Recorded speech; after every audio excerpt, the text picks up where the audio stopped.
한 주간도 평안하셨습니까? 네, 아멘. 오늘도 누가복음 8장 16절에서 21절 말씀을 가지고 듣고 행하는 사람들이란 제목으로 하나님 말씀 증거하도록 하겠습니다. 지난주에 4가지 땅에 뿌려진 그 비유 다음에 오늘 나오는 것이 바로 등경 위의 등불, 그 다음에 누가 내 어머니인가, 누가 내 동생들인가.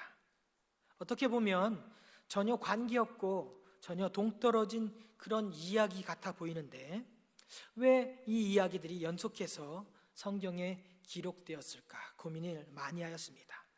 특별히 오늘 본문은 크게는 두 단락으로 나눌 수 있습니다.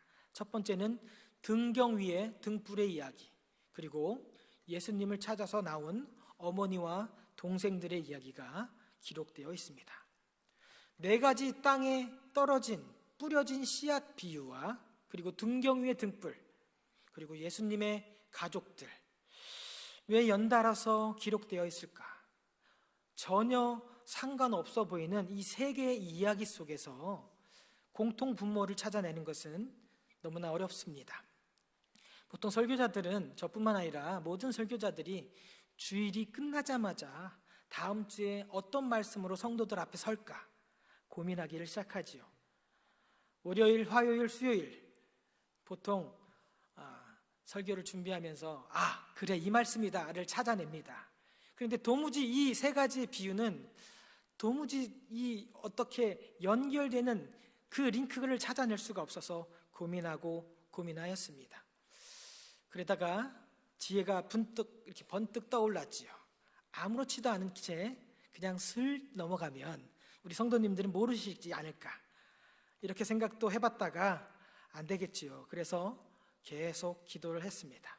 마치 벽면 수행을 하듯이 주여 주여, 이렇게 설교자들은 입버릇처럼 이렇게 주님의 이름을 부르긴 합니다. 그런데 본문을 뚫어지게 묵상하다가 결국 주님께서 제게 지혜를 주셨습니다. 보여주셨습니다. 이럴 때 보통 우리가 할렐루야를 외치게 되는 거죠. 제가 찾은 이 3가지 전혀 다른 이야기, 전혀 관계없는 그 이야기 중에 공통되는 그런 분모를 찾은 것이죠. 첫 번째, 씨 뿌리는 자의 비유의 결론은 15절에 나와 있습니다. 누가복음 8장 15절에 보면 좋은 땅에 뿌려졌다는 것은 좋은 마음, 착하고 좋은 마음으로 말씀을 듣고 지키어 인내로 결실하는 자니라. 저 말씀에서 빨간 자들을 잘 생각해 보시면 되겠습니다. 두 번째, 등경 위의 등불의 비유의 결론은 뭐냐면 18절입니다. 18절에 보면 그러므로 너희가 어떻게 들을까 스스로 삼가라, 이렇게 기록되어 있다는 것이고, 세 번째, 예수님의 그 어머니와 동생들 이야기도 21절에 보니까 예수께서 대답하여 이르시되 내 어머니와 내 동생들은 곧 하나님의 말씀을 듣고 행하는 이 사람들이라 하시니라. 이렇게 3가지 전혀 다른 본문에서 공통적으로 예수님께서 말씀하고 있다는 것, 즉 뭐냐? 예수님의 결론은 하나님의 말씀을 듣고 지키고 너희가 어떻게 들을지 잘 심사숙고해서 듣고, 그리고 결국 들려진 그 말씀 그대로 듣고 행해야 된다는 것이죠. 씨 뿌리는 자의 비유에서도 결론은 씨가 잘 자랄 수 있도록 먼저 마음밭, 좋은 땅을 준비해야 된다, 거기서 멈추지 않고 풍성한 열매를 맺기 위해서는 뿌리가 잘 내리고 줄기가 올라오고 이파리가 자라나도록 착하고 좋은 말씀으로, 좋은 마음으로 잘 듣고 말씀대로 잘 지키고 열매를 맺을 때까지 인내하며 결실해야 된다라고 제가 말씀드렸고요. 오늘 본문에서도 누구든지 등불을 켜면 등경 위에 두어서 환하게 밝히려 하지, 불을 켠 다음에 그릇으로 덮거나 아니면 이 침대 아래에 두지 않는다. 여기서 말하는 불이라는 것은 16절에 의하면 불을 밝히지만 결국은 아주 들어가는 자들로 하여금 빛을 보게 된다라고 성경이 기록하고 있습니다. 즉 불이라고 해서 모든 사람한테 비춰주는 그런 불이 아니라 이 불을 밝히는 이유는 16절에 보면 이는 들어가는 자들로 그 빛을 보게 함이다. 빛이라는 것은 숨길 수도 없고 감출 수도 없는 것입니다. 아무리 감추려고 해도 빛이라는 것은 감출 수가 없는 것입니다. 그런데 오늘 본문에 의하면 어느 누구도 등불을 킨 다음에 그릇으로 덮거나 평상 아래 두지 아니하고 등경 위에 두어서 모든 사람이 빛을 볼 수 있도록 만인하게 빛을 비추어야만 한다 라고 말씀하는 것이 아니라, 다른 말로 하면 불을 밝혔다면 믿는 자, 믿지 않은 자 모든 사람에게 불을 밝히는 것이 아니라 등경 위에 둬서 이는 들어가는 자들로 그 빛을 보게 하려 함이다 라고 기록하고 있다는 것이죠. 그러니 이 빛은 모든 사람에게 비춰주는, 그런 만인에게 비춰주는 빛이 아니라 그 방으로, 그 빛 안으로 들어가는 자들만 볼 수 있는 아주 특별한 사람들에게만 비춰주는 빛인 것입니다.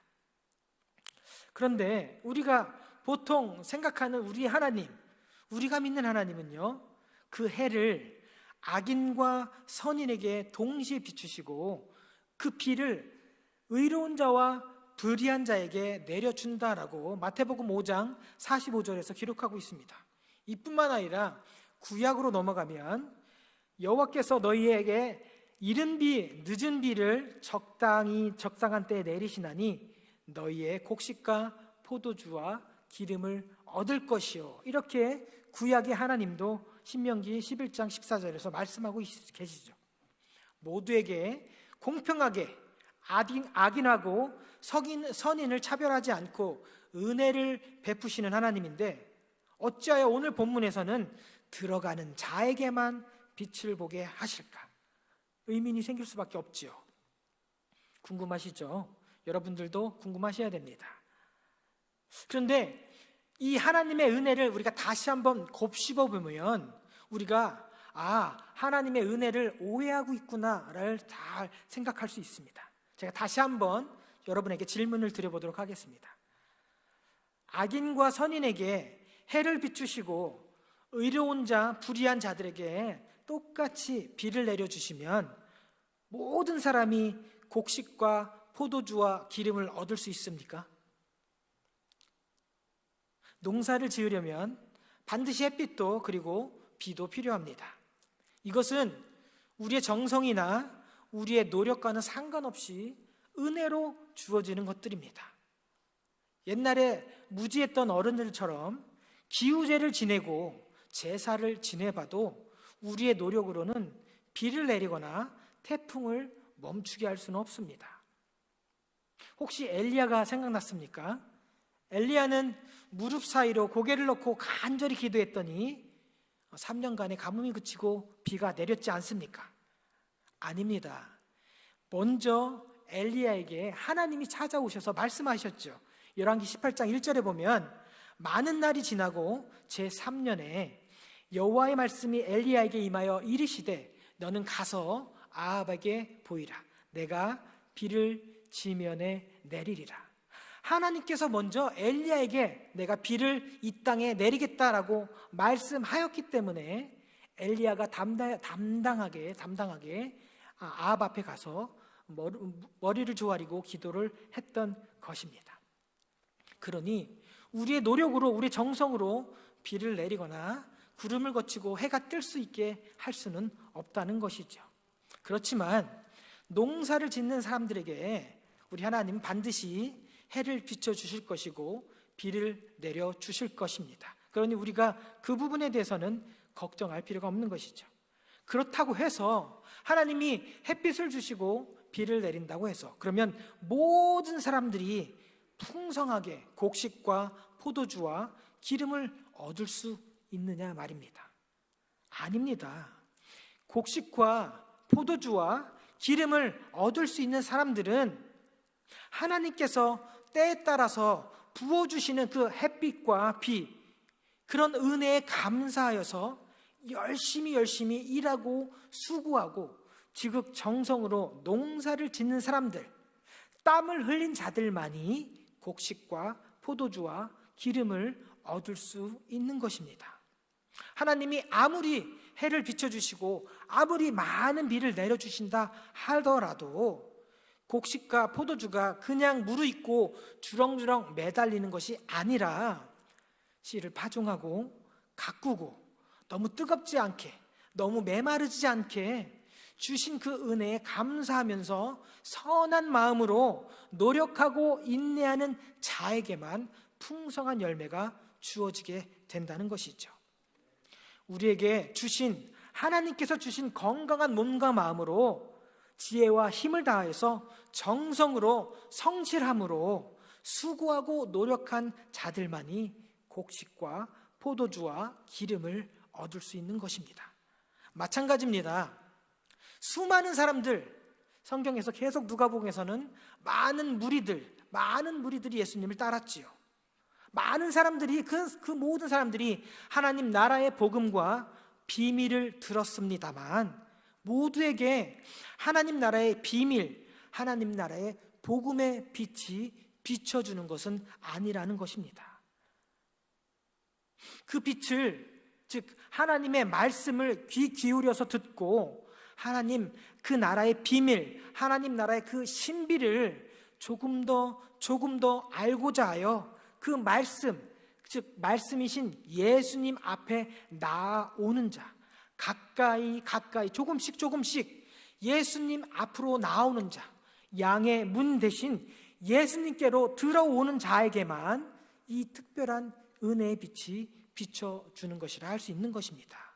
그래서 오늘 본문을 좀 더 크게 누가복음이라는 틀 안에서 해석하자면, 예수님이 선포하신 이 하나님 나라의 복음을 착하고 선한 마음으로 들은 사람들, 그리고 그런 사람들은 우리의 중심에서 하나님 나라가 이런 것이구나, 하나님 나라에서 좀 더 알고 싶다라는 궁금증이 생길 것이고, 그 비밀과 신비를 알려고 자기들의 말씀에 반응하는 자, 즉 말씀에 반응하여서 예수님께 가까이 나아오게 돼야 되는 것이죠.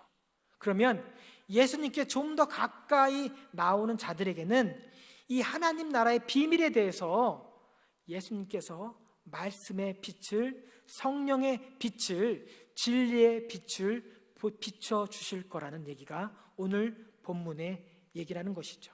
그리고 그렇게 주님 앞에 나와서 진리의 빛, 성령의 빛을 보게 된다면 이어지는 말씀이죠. 그들에게는 숨겨진 것이 드러나지 않을 것이 없고 감추어진 모든 것이 장차 알려지고 나타나게 될 것이다 라고 말씀하고 있는 것입니다. 예수님께서 비유로 말씀하신 이유에 대해서 제자들에게 설명해 주셨지 않습니까? 하나님 나라의 비밀이 모든 사람에게 허락된 것이 아니다. 착하고 선한 마음으로 하나님의 말씀을 귀 기울여 듣는 자들에게만 하나님 나라의 비밀이 허락되는 것이다. 그래서 숨은 것이 장차 드러나지 않을 것이 없고 감추인 것이 장차 알려지고 나타나지 않을 것이 없느니라 라고 오늘 17절에 말씀하고 있는 것입니다. 그러므로 하나님 말씀이 그 씨앗이 심겨질 그 좋은 땅을 준비했다면 이제는 귀를 쫑긋 세우고 착하고 선한 마음으로 주의해서 듣는 자들, 그 자들에겐 예수님께서 이 성령의 빛, 진리의 빛, 이 복음의 빛을 비춰주셨기 때문에 하나님 나라의 비밀을 깨닫게 되고, 그리고 결론은 풍성한 열매를 맺을 수 있는 축복을 하나님께서 허락하신다는 겁니다. 그러면서 세 번째 이야기로 이어지게 됩니다. 어머니와 동생들의 이야기가 나옵니다. 그런데 예수님께서 조금은 속상한 이야기를 하십니다. 내 어머니, 내 동생들, 그러니 내 가족들은 육신의 사람들, 혈통을 나눈 사람들이 아니라 하나님의 말씀을 듣고 행하는 이 사람들이니라 라고 말씀하셨습니다. 언뜻 들으면 육신의 어머니와 형제들이 중요하지 않다 라고 생각할 수 있습니다. 나를 낳아주신, 자기를 낳아주신 그 육신의 어머니를 홀대하는 거 아닌가, 그렇게 오해할 수도 있습니다. 그런데 성경을 잘 보시면 우리 예수님은 십자가의 마지막 그 호흡을 거두실 때까지도 육신의 어머니 마리아를 걱정하셨습니다. 그래서 그 어머니를 사랑하는 제자에게 맡기셨죠. 요한복음 19장 26절에 보면 예수께서 자기의 어머니와 사랑하시는 제자가 곁에 서 있는 것을 보시고 어머니에게 말씀하시되 여자여 보소서 아들이니이다. 그리고 그 제자에게는 뭐라고 하냐면 보라 내 어머니라. 그때부터 그 제자가 마리아를 집에 모셨다라고 성경이 기록하고 있습니다. 즉 죽음 앞에서도 어머니를 생각하시고 자신의 죽음 이후에도 이 어머니를 사랑하는 제자에게 잘 맡기기를 부탁하는 이 예수님의 효심 가득한 그 마음을 성경에서 기록하고 있다는 것입니다. 그러니 오늘 본문이 예수님께서 육신의 어머니를 홀대하신다라고 오해를 하시면 안 되는 것입니다.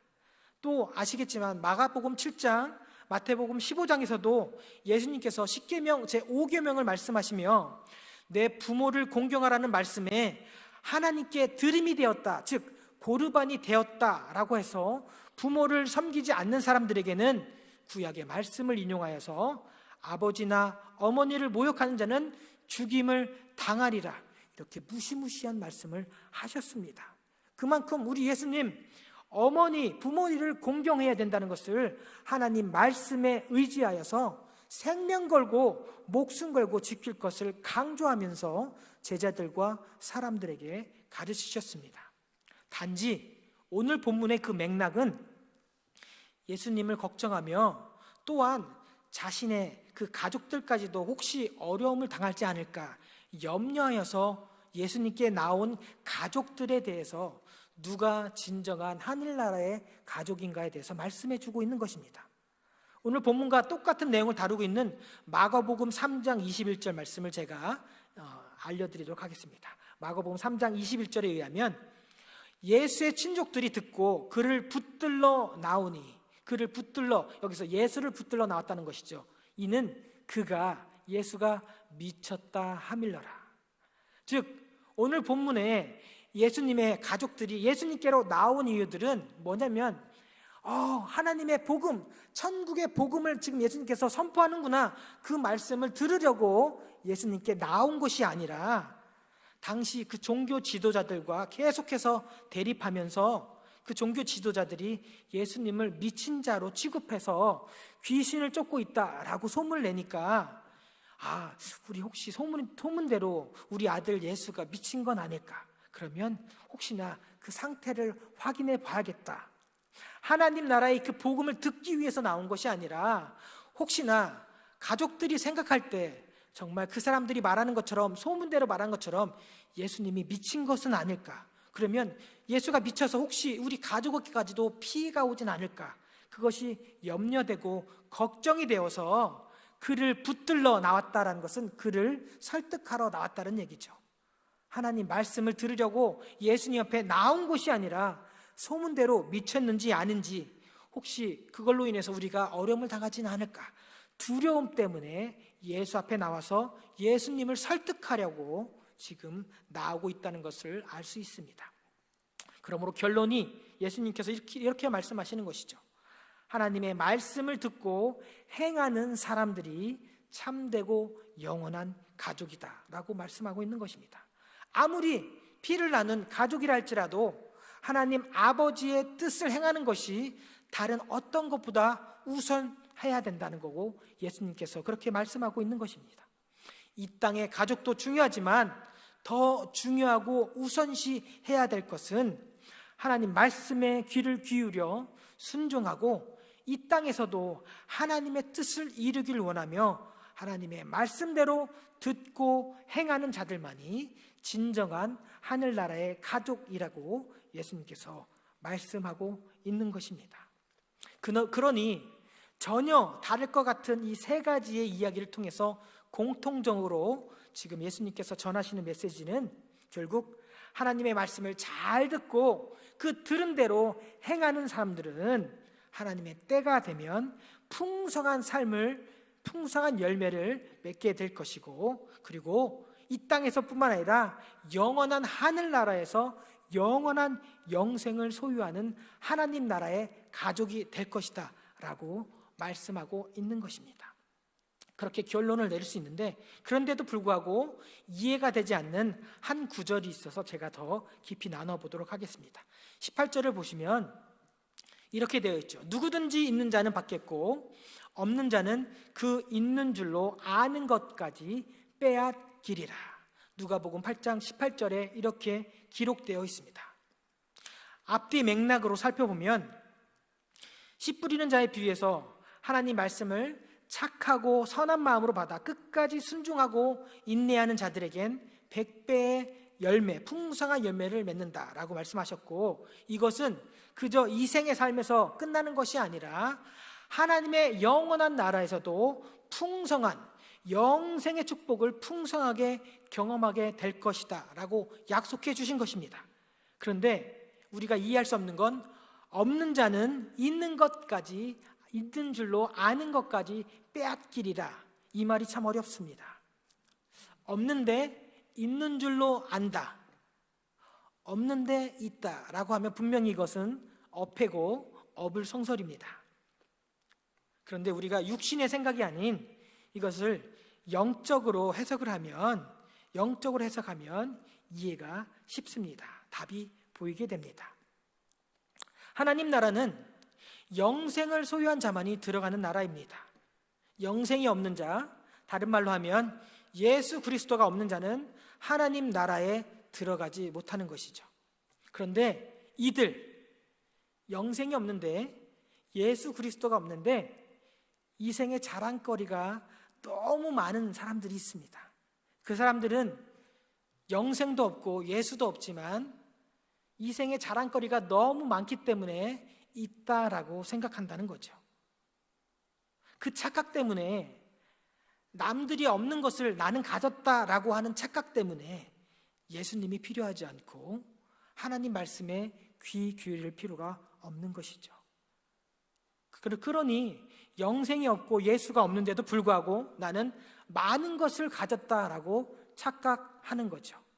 있는 줄로 안다라고 생각하는 것이죠. 그렇게 영생이 없는 자, 예수가 없는 자들은 스스로 가지고 있는 것들이 많다라고 생각하기 때문에 이 세상과 이 세상에 속한 것, 곧 물질의 정욕, 안목의 정욕, 그리고 이생의 자랑들, 나는 이만큼 가졌다, 나는 너희들보다 이만큼 더 누릴 수 있다, 나는 너희들이 이루지 못한 꿈을 이루었다, 스스로 가졌다, 그리고 그것은 내게 있다라고 생각하고 착각하기 때문에 그 착각하는, 그 소유한 것까지도 빼앗길 것이다 라고 말씀하고 있다는 겁니다. 왜냐하면 하나님 나라에서는 이 세상과 이 세상에 속한 그 모든 것이 다 부질없는 것, 필요 없는 것이기 때문입니다. 여러분은 스스로 생각하시기에 많은 것을 이루셨고 많은 것을 가지셨다라고 생각하십니까?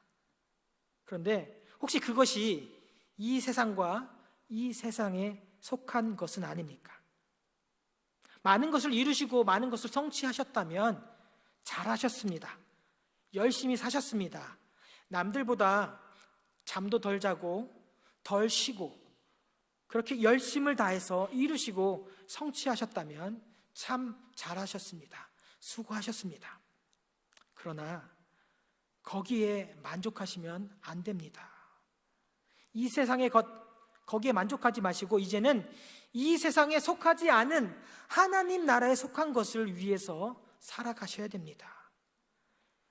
이 세상에 속한 것 열심히 살아오셨고 그리고 이루셨고 그리고 가지셨으니 이제는 하나님의 나라의 것, 영생의 것을 위해서 열심히 살아가야 되는 것입니다. 다른 말로 하면 예수 그리스도를 위해서 살아가셔야 한다는 것입니다. 하나님의 말씀이 내 삶 가운데, 이 땅 가운데 이루어지도록 열심을 품고 살아가셔야 하는 것입니다. 그래야만 빼앗기지 않을 수 있습니다. 그래야만 물거품이 되지 않을 수 있는 것입니다. 어느 날 아침에 샥 안개처럼 피어올랐다가 사라지는 그런 인생이 아니라 죽어라고 앞만 보고 그 달려온 인생길, 자 이제 좀 가졌구나, 이제 좀 이루었구나, 이제 그렇게 나는 누릴 수 있다, 이제부터는 누리면서 살겠다, 그렇게 자족하며 살아갈 때 어느 날 갑자기 도적처럼 예수님이 오시면 그 모든 것이 송두리째 빼앗기게 될 것이라는 것입니다. 그러니 이제는 열심히 살아오셨으니 이제는 이 세상에 속한 것이 아니라 이제는 이 세상에 속하지 않은 하나님 나라를 위해, 예수 그리스도를 위해 이제는 하나님의 말씀을 붙잡고 지금보다 더욱 열심히 살아가야 되는 것입니다.